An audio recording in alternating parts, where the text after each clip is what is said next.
Binance is a centralized exchange, close to 300 million customers globally with 22 different jurisdictions under our belt in terms of license. Thereafter, you have many crypto skeptics from banks and financial institutions saying that no, this is a passing fad. Jamie Dimon, who was a longer time the biggest skeptic of crypto, said, no, don't ask me about crypto, it's a scam. But even when CZ or CEO, and we saw the direction of change to say that the regulators are starting to look at this space and provide clarity. So it's not true that, CZ didn't quite invest into compliance. We had done a lot of things on the compliance front on that. How do you envision this conversation with other regulators globally who may not be in the same opinion as Trump towards CZ? President Trump, by saying that US wants to be the crypto capital of the world, forces every country in the world to sit up because the US is the largest economy. The rest, in terms of making sure that they stay on par, are forced to take note and do the right investments.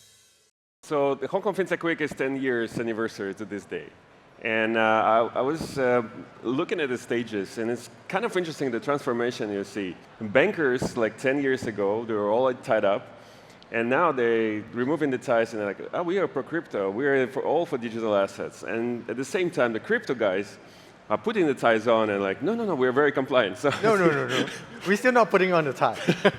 Yes. So Richard is a special. In his case, he used to be a regulator himself. You run the regulation in MAS. You built a foundation for a lot of digital asset regulation back in the DGM in Abu Dhabi before joining Binance. And one of your colleagues described you told you when you announced this decision to join Binance that you're entering Jurassic Park. Are we still in Jurassic Park in crypto world, or where we are now in this sort of roller coaster cycle at the moment? Less so. So you mentioned this is the 10th edition of Hong Kong FinTech Week. Congratulations. Hi Hong Kong, 大家好. It's great to be back in Hong Kong given the dynamism. I always like to be back here. So you are 10 years old. Binance is only an 8-year-old firm. And crypto industry is very young, but we have seen quite a lot of crypto adoption, right? And institutionalization. I think 2024, 2025 have been 2 big years for institutionalization. If you look at 10 years back, institutional participation accounts for less than 1% within the crypto asset space, right? If you look at today, it's close to 20%. So you have grown by at least 20-folds in a span of 10 years, right? But the last 2 years have been very significant, right? So firstly, with the approval of ETF last year, firstly in the United States, and then subsequently throughout the world, including in Hong Kong, I think that gave institutional participation a big boost. Thereafter, you have many crypto skeptics from banks and financial institutions saying that, no, this is a passing fad, it will go away. And then last year, Larry Fink said, I'm a crypto Jamie believer. Dimon just last week. Jamie Dimon, who was longer time the biggest skeptic crypto is real. of crypto, said, no, don't ask me about crypto, it's a scam. He said, and last week he said everything will be on blockchain, everything is crypto. Stablecoin is, every bank will be using stablecoin because it represents a far superior technology in terms of transfer of value. So we have seen that picking pace, and the pace of adoption will only get faster from now on, right? So because the governments around the world are giving more clarity into this space now compared to the past. I mean, I look at what came out in Hong Kong recently. Kudos to the regulatory agencies and the governments here to say that Hong Kong will be an global innovation hub for digital assets. I think that's a very good ambition to be in. And of course, President Trump in the United States has been very visionary in saying that US will be the crypto capital of the world, will be the AI capital of the world. Because these are the 2 critical technologies that will drive every economic subsector going forward. So by being the forerunners, by being the leaders, US will maintain its economic power going forward. Like historically, crypto market is a roller coaster, right? We all go ups and downs. And do you see with institutional adoption is kind of increasing? Do you see that will be a sign of maturing the market? Is more like becoming transparent, or where we are now with the cycle? Maybe I got involved in crypto around 2017, right? So that's where I was a regulator, I discovered this asset class. And the more I know about this, the more I know that this has the ability to solve many pain points, right? So if you look at traditionally how we do transfer of value, remittance take 2 to 3 days, is extremely costly to reach the recipient. If you do crypto, the recipient receives it instantaneously at a fraction of the cost, right? So if you look at even trading of stocks, bonds, asset classes, you're still on, in many countries around the world, T+2, T+3 settlement. In crypto, we have gone atomic settlement, right? So you trade, you have eliminated the clearing and settlement risk. So it's a far superior technology compared to many of those. But for the longest time, it has been, this asset class is very strange, right? All the other asset class are embraced by institutions first, then it flows down to corporates, accredited investors, and then finally retail. This asset class has been embraced by retail for the longest time after the last financial crisis where people said, hey, we need a better form of payment system compared to traditional banks, right? That fails from time to time. And that's where Bitcoin came about. And retail embracing it and institutions, corporates, family office was ignoring it for the longest time until sort of 2024, right? So, and my thesis back in 2017 is for it to go mainstream, you need two elements to come to play. Firstly, you need clear regulations, which we don't have for the longest time, because regulators are not spending time and energy and resources to understand this space. And secondly, you need institutional adoption, because any asset class that's just retail participants tend to be very volatile, right? The breadth and depth of it is not deep enough. But once the institution come through, they have different duration, different investment techniques, strategy, et cetera, and hence the depth and breadth of this asset class is very different today. So you look at the volatility has declined quite a fair bit as well. The decrease in volatility comes also with the price of, I mean, I'm curious what you think about the idea behind the cryptocurrency. Is something that opposes centralization that is positively affecting the volatility. But in reality, what we're facing is that the ideals of the crypto, of decentralization, the inclusivity, democratization, are sort of compromised by the big institutions, big banks coming back and taking over. What's your thought on this? No, I don't feel like that, right? So if you look at it, the more we can bring about different form of players into this arena, the more vibrant the activities are, right? So while crypto, the technology hinges on decentralized nature, immutability, et cetera, there are many centralized players in this space, right? That really brings out the best of this technology, right? So for example, Binance is a centralized exchange. Right? There are decentralized exchange out there, but I do think that we offer to our users far superior customer service, right? We engage our users very closely. We know what they want. We build products that they want. So by far, we are the largest crypto exchange globally, serving more than close to 300 million customers globally, and most regulated exchange now with 22 different jurisdictions under our belt in terms of license. So we continue to build products that our users want to do, and we like to think that we are a platform that brings across the best in the centralized space as well as decentralized space. So CDFI. CDFI, interesting. Yeah. And Richard, you came to Binance at the time of a turbulence time for Binance, and your mandate was to put every house into sort of order and system. You put the most emphasis on compliance. You hired how many? 1,300? 1,300 compliance managers. And how does it work with sort of agility, the speed, the idea behind the previous era, was CZ era, I call it, where you break it first and then ask for forgiveness, not for permission, and move. How do you balance between these two approaches? Well, I think that's not quite right. So maybe if I can just digress on that front. Binance started in 2017. At that point in time, crypto adoption was less than 1%. Right? So today it's about 7.5%. So it's a very niche asset class. And in 2017, if you talk to any regulators, none of the regulators was paying attention to this space. Right? So it's a very nascent industry. The rules are unclear. The institutions are saying that it's a passing fad, it's a scam, you'll go away, right? So nobody was paying much attention to that. So in that landscape, where the rules are unclear, a lot of times, you are not quite sure what to do, and also underinvested in those early days in terms of compliance, right? So, but even when CZ or CEO, and we saw the direction of change to to say that the regulators are starting to look at this space and provide clarity. We have started to invest a lot into compliance, right, when CZ was a CEO. So it's not true that CZ didn't quite invest into compliance. We had done a lot of things on the compliance front on that. And CZ is the visionary leader.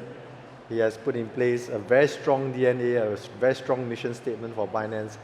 And we have an excellent team of very senior leaders, right? So all kudos to his work, right? So I am standing on the shoulders of giant on that front. I'm just continuing that. But when I became CEO, I said there are three things that we want to do at Binance, right? So the first thing for us to continue to thrive as a largest ecosystem in the world is to make sure that we continue to give users the products and services that they want, to build the best-in-class platform, the most secure, the most transparent, with the best features out there. Secondly, given the direction of travel is very clear, with much more compliance, we're going to devote a lot of time and energy on that front to make sure that we make compliance a competitive advantage for ourselves. So we have invested greatly. If you look at our compliance spend, last year we increased more than 30%. This year again increased by more than 30%, right? So our compliance headcount is more than 1,300 staff now. We are most regulated, as I mentioned. So we continue to work very closely with global regulators to make sure that smart regulations continue to be developed to really support this industry on that. And thirdly, wherever we do local deployment, we want to work with local partners, be them banks, payment providers, or the local projects, etc. Because it's still very early in this industry.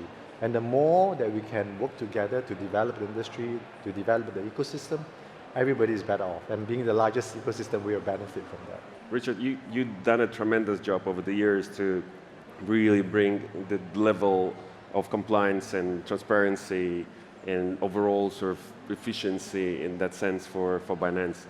Now that with the last week's news, and you mentioned Trump, the pardon of CZ, does it mean that we need to look at different lens of the sort of CZ era, the previous, before you stepped in? Does it mean that, how do you envision this conversation with other regulators globally who may not be the same opinion as Trump towards the CZ? Okay, so first of all, let me address a few things, right? So first of all, we're very, very thankful to President Trump for the pardon. It's fantastic news for the Binance family and community and for the crypto industry at large. People know CZ contributed greatly to the industry and, of course, creating Binance, the largest ecosystem in the world. So on that front, we are deeply grateful. We're also deeply grateful to President Trump for his leadership, for championing crypto adoption globally, by saying that US wants to be the crypto capital of the world, forces every country in the world to sit up. Because the US is the largest economy, largest capital market in the world.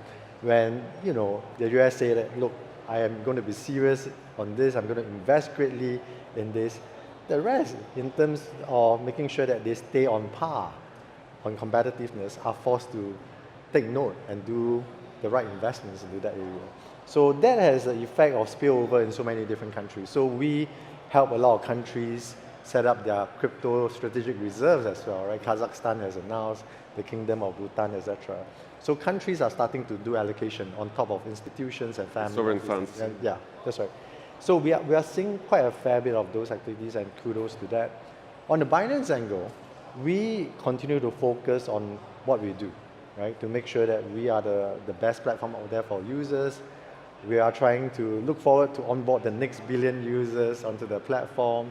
We have global footprint and global ambition, and we continue to work closely with global regulators, right? So we're going to make more announcements on those fronts in terms of more licensing to come, but also global partnerships. So you have seen a convergence of what we call Web2 space, the traditional financial institutions, and the Web3 space, which is where we are. And we are seeing that there's a lot of interest coming through, right? So the previous panel discussed things like tokenization, stablecoin. All the bank CEOs are saying, and they have been denying stablecoin for the longest time, or pushing back on the crypto story for the longest time. Now they are saying everything will be on blockchain, everything will be using crypto because it's a far superior technology. So we are helping quite a number of these financial institutions. We have announced an agreement of Franklin Templeton. We have several more that we're going to announce But we are on this journey together to really help bring about a far greater convergence between Web 2 and Web 3. You mentioned you in conversation with a lot of regulators globally, a few licenses are coming up. What do you think, from your point of view, as an ex-regulator, as the CEO of one of the largest exchanges in the world, what are the other regulators still don't get about crypto? I would say that it varies. It really depends. It's an inspired spectrum of things, right? So I have very, very interesting dialogues with regulators. I would say that one of the key challenges of regulatory agencies is this, right? They are not given enough resources to be, because for any regulatory agency, you have different priorities within a given year. You are given a limited set of budget, and then you just have to prioritize, right? And then you normally prioritize to existing industry. For new industry, they tend to prioritize less, right? And that's one of the key challenges because they don't understand this industry enough. They don't understand that it works very differently. So I have conversations with regulators that say, hey, how do you do clearing and settlement, right? What's your time cycle? Is it T+2, T+3? And we try to explain to them, look, we have eliminated those risks through atomic settlement. They don't understand that. They said, no, we need to see T+2. And then they said, oh, we need you to go through local broker-dealers on that front. We said, no, no, no, no. Because we allow users to onboard directly with us, we have disintermediated the brokers. We help users save fees and charges.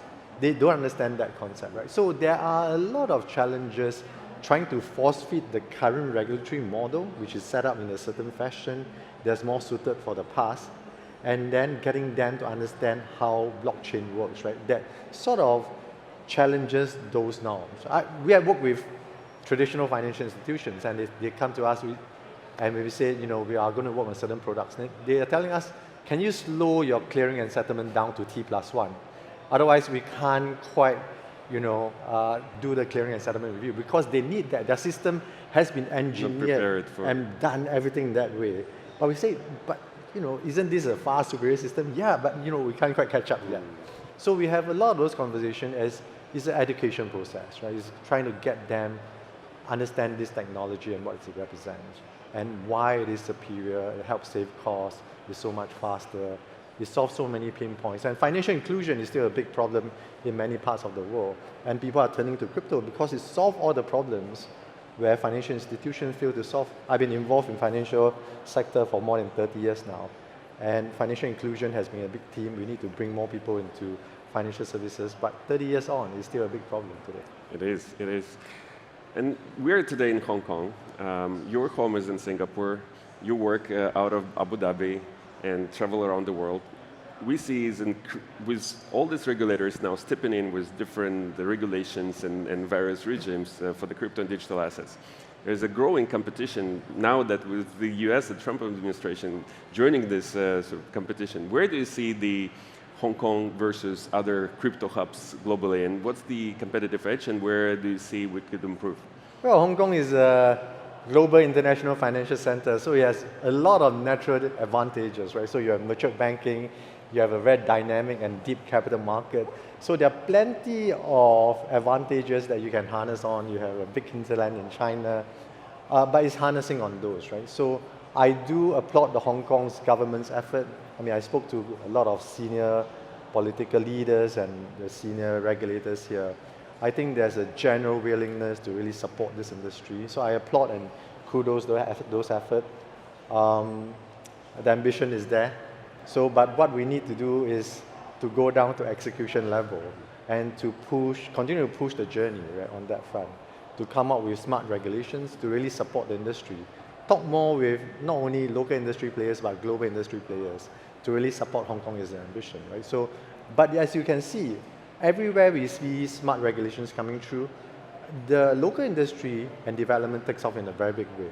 Under President Biden, which is quite anti-crypto, no clear regulations, sort of crypto activities in US suffered. And then when President Trump took over, it just went through the roof. So in terms of global crypto adoption index, the US ranking just jumped, right? up the curve because of what President Trump has done. And you will see that replicated in every country around the world once smart regulations, clear regulations come through, because it gives confidence and trust into this industry. But Hong Kong has many natural advantages, and I applaud more efforts on that front to come out with more clarity, more enabling provisions to help the industry. There's one question I want to ask you personally, because we talked a lot about AI today, and also Web3 and crypto. Obviously, what we're looking at is convergence of these two trends. You have programmable money, you have technology that can perfectly complement each other. Where do you see this, and when it's going to happen, how it's going to develop, and what kind of role you see for Binance in this space? Well, these are two complementary technology, right? So if you look at AI, it's able to process large amount of data, right? But sometimes people do not know what goes going inside in those algorithms. Whereas blockchain is immutable, right? So if you combine these two technologies, it's perfect to solve many problems. So if you look at the middle and back office of just financial institutions in general, they are doing accounting, reconciliation, settlement. If you just rely on AI and blockchain going forward, which is what is motivating the banks towards tokenization of all the different products. Even if you can't bring new liquidity into asset class, you will sort out and you will sort of replace a lot of middle and back office function on that front. Right? There's a lot of cost efficiency to be achieved. So it's the same everywhere. So internally within Binance, we use a lot of AI. So we are investing a lot on that front. We make sure every senior leaders know the usage of AI. All of us have to go through courses on that. We are asked to set up AI agents to solve problems internally. So we are going to invest greatly. And every time people ask for headcount, we say, can you solve it through AI, et cetera, et cetera. So those efficiency, but it's different aspects of AI in different types of functions, from compliance to customer service, to even things like legal, et cetera, et cetera. But I'm curious to hear from you as the next regulator again. Like, with increasingly AI would be playing more and more role, especially in crypto market. We may end up with, and then we see a lot of startups now experimenting with autonomous AI agents in trading. Can this become, at a certain point, a situation where you have autonomous agents doing bets and trade that can lead to a systemic crisis in the crypto market that no even human regulator will be able to assess? How do you prepare for this? I'm sure there's a kill switch, right? So if they are responsible traders, I'm sure there's a kill switch somewhere, because that's part of their risk management, risk mitigation measure. But it's not only in the crypto market, right? If you look at all different markets where, algos, HFTs get into, people are already starting to use AIs for those trading, right? So it cuts across different asset class. So it's not a crypto asset class issue per se. Okay, the last question to you, Richard. I did a little bit of background research on you, and you came from humble beginnings. Yes, I do. At some point, I read, is it correct that you were selling durians back in your teenage time? Or? Yes, I sold durians when I was a teenager in Singapore. Yeah. So what would be one piece of advice to the young people in the audience who are looking into sort of career in the crypto, in the blockchain world? Given that your experience and over the years, what will be one piece of advice to them? What they should be focusing their attention right now? Well, I would say that whatever industry that you choose to be, you must have a passion for it, and you must be hungry, right? Don't assume that you know everything, right? So I'm in my 50s now. I wake up every day and there's new things to learn in my industry, because crypto AI is developing so quickly. So be hungry and always be willing to learn. Talk to others, find out more, and you'll appreciate the journey, right? So enjoy the journey, but be hungry in terms of learning. Be hungry, guys. Thank you very much, Richard.